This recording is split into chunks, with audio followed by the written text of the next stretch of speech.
Hola, mi nombre es Alicia Núñez.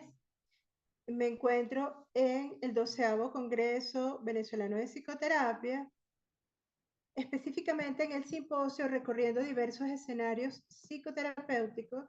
Estamos 25 años después, nuevas realidades y perspectivas en psicoterapia. Mi ponencia se titula El viaje del héroe como modelo terapéutico. El individuo no sabe hacia dónde se dirige, tampoco sabe lo que lo empuja. Las líneas de comunicación entre la zona consciente y la inconsciente de la psique humana han sido cortadas y nos hemos dividido en dos. Joseph Campbell, 1949. Campbell, en El héroe de las mil caras, describe el desarrollo del monomito, una estructura argumental común compartida en muchos mitos de diferentes culturas, un plan esencial de corte arquetípico y universal, presente invariablemente en la historia relatada de los personajes mitológicos. Su método es similar al del Otto Rank, en 1909, que había publicado en El mito del nacimiento del héroe, donde destacó las similitudes existentes al estudiar el nacimiento de distintos héroes. Es un proceso que presenta en su desarrollo tres fases: separación, iniciación y retorno. Algo similar al ciclo nacimiento, vida, muerte. Cada arquetipo de transformación que se moviliza en el viaje del héroe conlleva una visión del mundo y con ella diferentes metas de vida y teorías sobre lo que es el sentido de la vida. En la psicoterapia se produce un proceso de aprendizaje personal y de cambio o transformación. Separación o partida. La primera etapa, la llamada de la aventura o las señales de vocación del héroe. El héroe va a ser avisado de que se ha de iniciar la aventura. El horizonte familiar de la familia se ha sobrepasado. Los viejos conceptos, ideales y patrones emocionales dejan de ser útiles. Ha llegado el momento de pasar un umbral. Lo que representaba el pasado ha caducado. Llegó el momento de atreverse. En psicoterapia, los pacientes expresan la vivencia de que algo ha expirado, ya no resulta útil. Se precisa que se produzcan cambios. No se ve con claridad los aspectos concretos que se transformarán, ni hacia dónde dirigirse. Lo que he visto hasta ahora no me satisface, es insuficiente, pero desconozco en qué consiste, lo que hay que hacer y cómo hacerlo.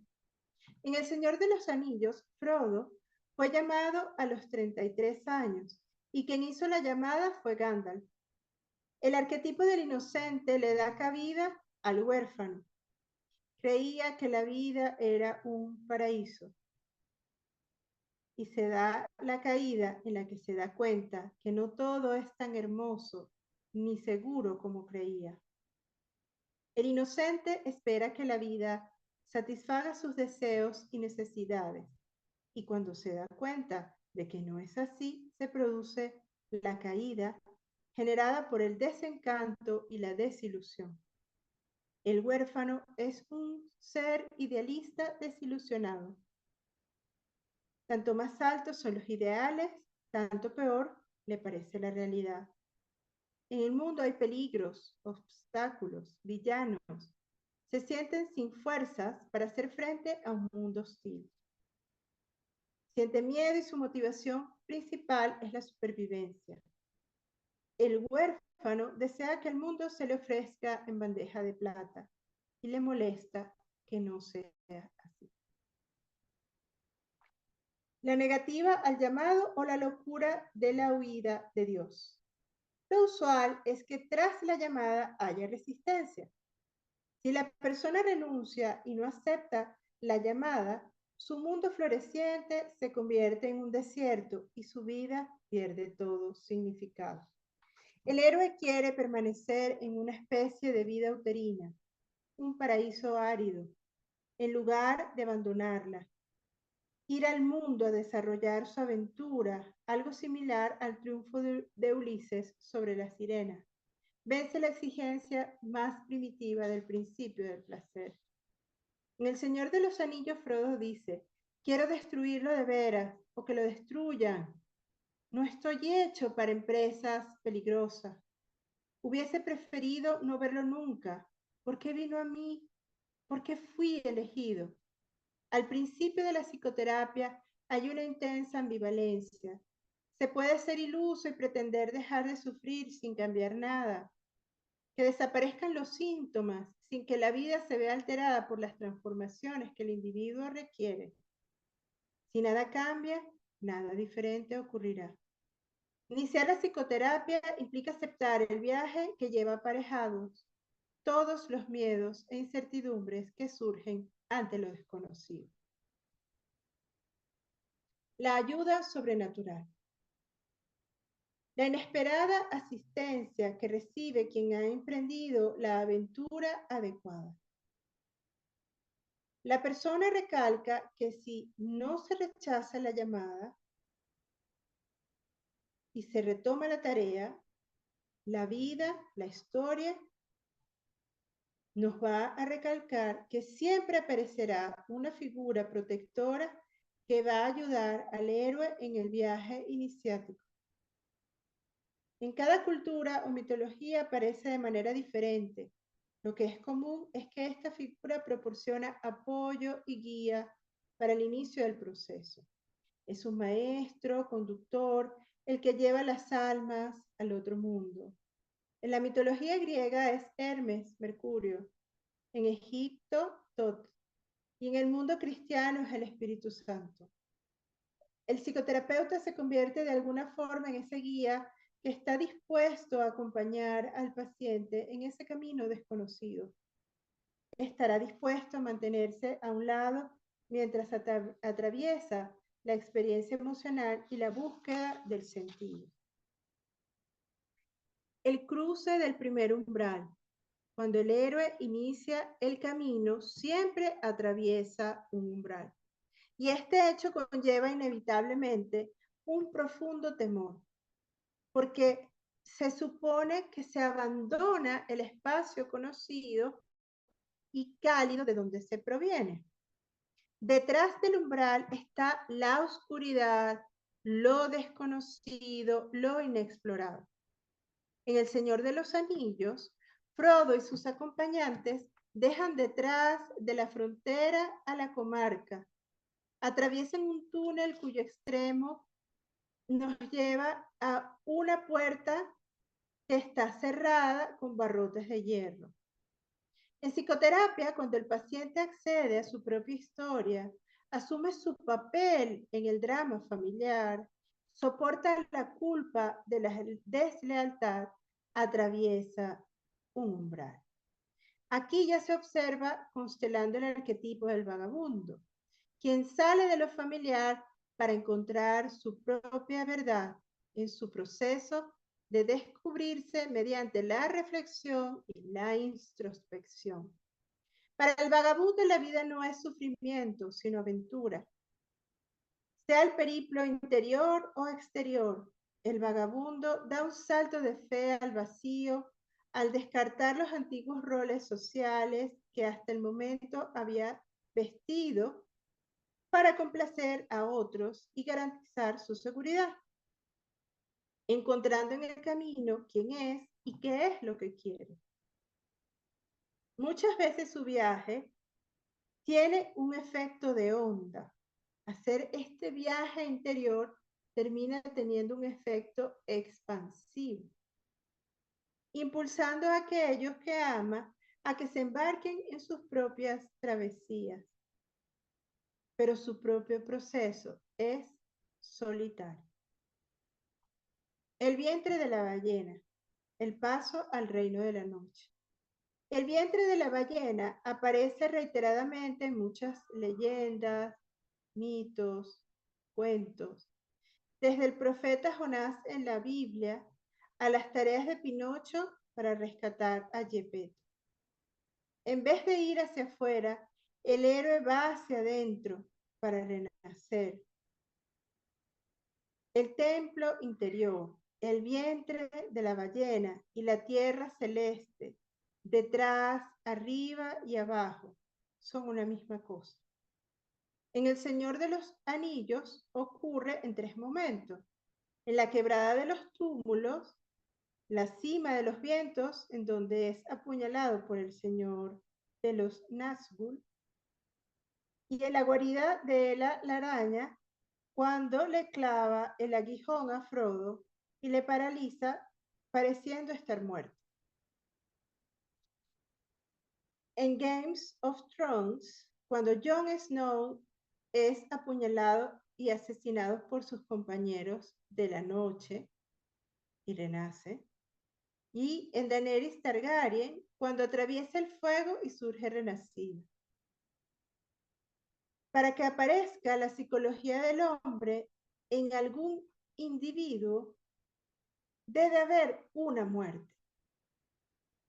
Así dice Moore y Gillette. La muerte simbólica o psicológica. El ego del adolescente debe morir.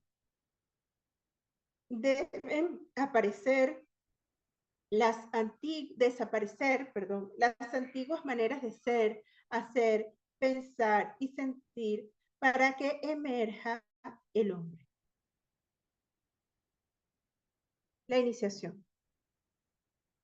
El camino de las pruebas o del aspecto peligroso de los dioses.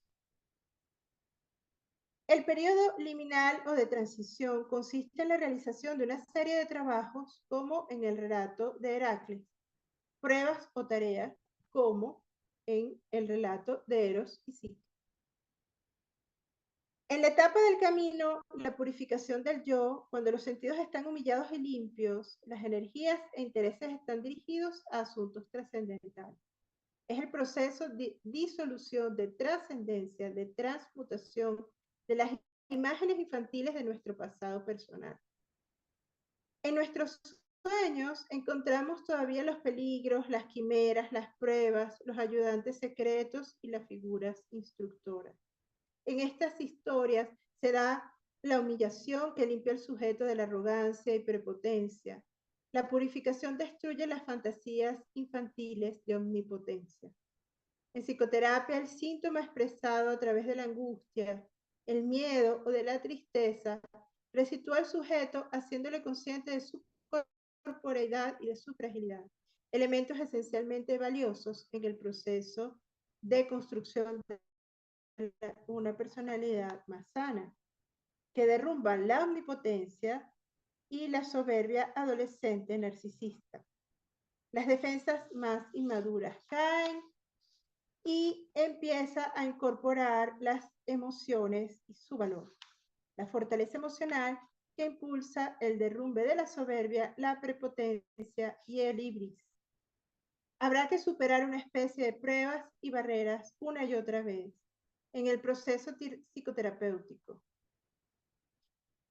Aquí las pruebas y las tareas se refieren a procesos psíquicos y acciones para lograr los cambios, enfrentando miedos, obstáculos, defensa, dificultades. Nuestro paciente héroe necesitará osadía para ser desleal al deseo de los padres, decepcionar a la madre y al padre en aquellos aspectos que no respeten su individualidad o que contradigan los deseos del propio sujeto. Algunos ejemplos de las tareas que enfrentan nuestros pacientes: confrontarse con los padres de una forma adulta, cambiar el funcionamiento relacional del grupo de amigos, vencer miedo a las limitaciones autoimpuestas, salir de lo familiar y aceptar nuevos desafíos. Surgen 2 arquetipos que predominan. En el caso de los hombres, es muy usual que surja el guerrero, que va orientado a autoafirmarse y a lograr cambios en el mundo exterior. Y en las mujeres tiende a aparecer el mártir, quien por amor carga con el peso de las responsabilidades. El guerrero se esfuerza por ser fuerte, dejar su huella en el mundo, por evitar la pasividad y la indiferencia. El mártir quiere ser bueno y ve al mundo como un conflicto entre el mal y el bien, este último representado por la consideración y la responsabilidad, mientras que el mal es representado por el egoísmo y la explotación. Por supuesto que la aparición de cada arquetipo varía según cada caso individual, su personalidad y su historia personal. Entonces, evidentemente que la persona va a necesitar en el proceso de psicoterapia hacer una serie de cambios internos y externos, y para ello requiere esa fuerza guerrero, o sea, esa actuación en su mundo interno, así como también se requiere su actuación en el mundo exterior. Pero tiende a haber estas diferencias usuales en el género, en cuanto a que la mujer tiende a asumir responsabilidades y a cargar con ellas, constelando el arquetipo del mártir, mientras que el hombre tiende a generar cambios que vayan más acordes a autoafirmarse, pero eso no quiere decir que no va a ocurrir que una mujer pueda constelar el arquetipo del guerrero y hacer cambios en su mundo externo o en su mundo interior. Así como también no quiere decir que no haya hombres con esa constelación del mártir, pero generalmente hay como esa tendencia, ¿no? Que es importante señalar que viene sobre todo marcada por la cultura, por lo que el género determina. O sea, la mujer tiende a cargar, por ejemplo, con los hijos, con la casa, entonces eso de alguna manera, y el hombre va hacia el mundo exterior, el rol típico de género, o el estereotipo de género típico es el proveedor, entonces tiende a ser así, pero eso obviamente que ha ido cambiando, se ha ido transformando en la medida que se han transformado los roles de género a lo largo de la historia del siglo XX y del siglo XXI. Seguimos entonces con las etapas en este proceso de la iniciación, que es la segunda fase, ¿no? Ya habíamos entrado, por supuesto, en este periodo del cambio de las pruebas, o sea, ya cuando la persona se enfrenta a las pruebas. La siguiente es el encuentro con la diosa o la felicidad de la infancia recobrada. El encuentro con la mujer como representante de la madre no solo en sus aspectos benignos y gratificantes, sino también la madre ausente e inalcanzable, la madre que castiga y prohíbe, la madre que se apodera de su hijo, la madre prohibida como objeto de deseo. El poder del héroe se amplifica al resistirse a la posesión completa por la madre destructora. Se ve en El Señor de los Anillos el encuentro con la elfa Galadriel. Simbólicamente, la unión con la mujer representa la unión de los opuestos. La mujer es la vida, el héroe es su conocedor y su dueño. Ahora el héroe ocupa el lugar del padre. Este aspecto es muy importante porque no me voy a quedar bajo las alas de esa madre, ¿no? El héroe decide continuar, pero necesita trabajar la imago materna. Evidentemente que lo trabaja muchas veces a través de la pareja, se trabaja la imago materna y la imago paterna de alguna u otra manera. Luego pasamos a la reconciliación con el padre. O sea, fíjense que se hace un trabajo en el viaje del héroe, se hace un trabajo con la madre interna y también se hace un trabajo con el padre interno. Al igual que con la imago materna, se encuentra con el reto de integrar la imago paterna escindida, idealizada y denigrada. Con la rivalidad como nuevo elemento entre el hijo y el padre por el dominio. Será un hijo que ha sido purgado de los lastres inapropiados de la infancia, quien puede ejercer sus habilidades sin engrandecimiento ni resentimiento. Se convierte en el padre, será el iniciador y guía. Según Campbell, el hijo ha de ir en contra del padre para alcanzar su propio dominio. Pero al final del combate, en la superación de esta fase de odio, contempla la cara del padre, comprende y los dos se reconcilian. Se repara el vínculo. En Star Wars, Luke Skywalker, en la escena de Yo soy tu padre, hace un grito, da un grito profundo. Igualmente, cuando Darth Vader mutila la mano de Luke Skywalker al estilo castración freudiana lacaniana y grita cuando conoce a Vader que es su padre. Como el paso del enamoramiento al amor, en el que el enamoramiento siempre carga con el peso del ideal, un renacimiento se da después del paso hacia el amor. O sea, del enamoramiento se quita la carga con el peso del ideal y se pasa al amor, lo que implica un proceso de reconocimiento de lo que no es posible, de lo que no puede ser. Más allá del brillo narcisista del encuentro con el ideal. En nuestra práctica profesional, sabemos que un paciente está haciendo un buen análisis cuando algún padre descrito como cruel o arbitrario en los comienzos de la búsqueda terapéutica aparece poco a poco como protector y efectuoso en la memoria resignificada. Y también cuando un padre ausente o débil vuelve a ser encontrado en momentos de la infancia como tierno o cómplice. El padre es restaurado gracias a haber tomado distancia. La imago ha perdido su engrandecimiento, su engrandecido poder o su inalcanzable presencia terrorífica. Ya no hay miedo ni enojo. Surge la comprensión y aceptación de la fragilidad del Padre real, el reconocimiento de las dificultades del Padre real. Surge el hambre del Padre, o sea, la necesidad de afecto de papá.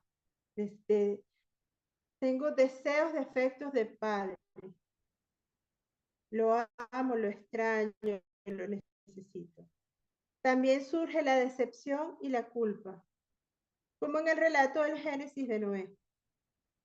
Dice, Noé labriego comenzó a plantar una viña, se embriagó y se desnudó dentro de su tienda. Cam vio la desnudez de su padre y habló con sus hermanos que estaban afuera. Sem y Jafet tomaron un manto y poniéndolo sobre sus hombros, retrocedieron de espaldas a su padre y cubrieron su desnudez. Con el rostro envuelto no vieron la desnudez de su padre. Aquí se expresa la orden del padre de no ser visto en su fragilidad o deterioro. Pero esta imagen de fragilidad y deterioro, de desnudez, permite una reconciliación y un deseo de reparación. Desaparece el deseo de derrocarlo o destruirlo producto de la rivalidad.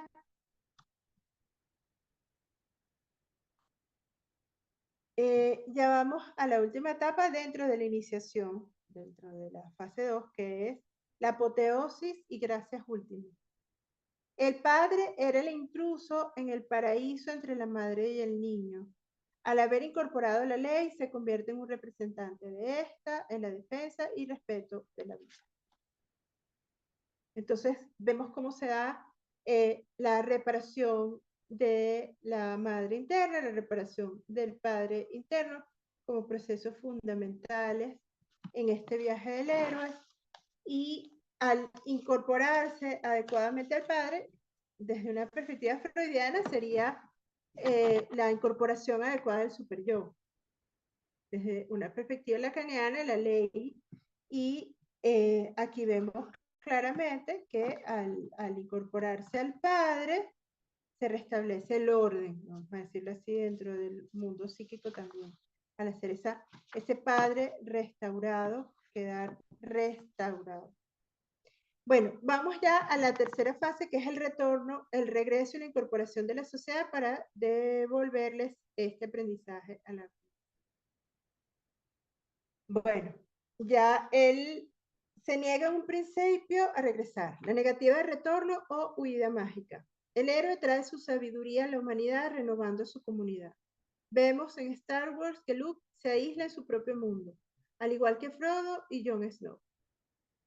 El rescate, la segunda fase, el rescate del mundo exterior y cruce del umbral de regreso a la vuelta al mundo normal. La vida lo llama. En la psicoterapia el individuo rescata su voz íntegra. El tabernero de Pony Pisador dice, han vuelto cambiados de todos esos viajes. Ahora parecen gentes capaces de afrontar las dificultades con serenidad. No dudo que pronto habrán puesto las cosas en su sitio. Nuestro héroe regresa con cierto desapasionamiento y con la responsabilidad respecto de la defensa de la vida. Y finalmente, la posesión de los dos mundos y la libertad de vivir. Ya no se resiste al cambio, a la realización de la verdad y así madura. Se disuelve sus ambiciones personales, ya no trata de vivir, sino que se entrega voluntariamente a lo que vaya a pasarle. Se convierte en anónimo. El paciente adquiere mayor libertad tras haber pasado por un proceso de cambio en el que todo puede ser visto de nuevo, porque está cargado de resignificaciones. Es el mismo que inició el camino, contemplando su vida y sus relaciones de una forma diferente, con mayor capacidad crítica, con claridad para no dejarse arrastrar por las demandas y presiones del entorno, con una orientación productiva hacia el mundo, sea artística, literaria o relacional. Emerge el arquetipo del mago que integra o disuelve las polaridades de la existencia. Aspira a ser fiel a su sabiduría interior, disfruta el mundo, se enfrenta con la sombra, procura vivir en equilibrio, evita lo superficial y lo poco auténtico. Muchas gracias. Gracias por escucharme, por dejarme participar. Espero poder estar con ustedes en vivo. Si no es así, pues verán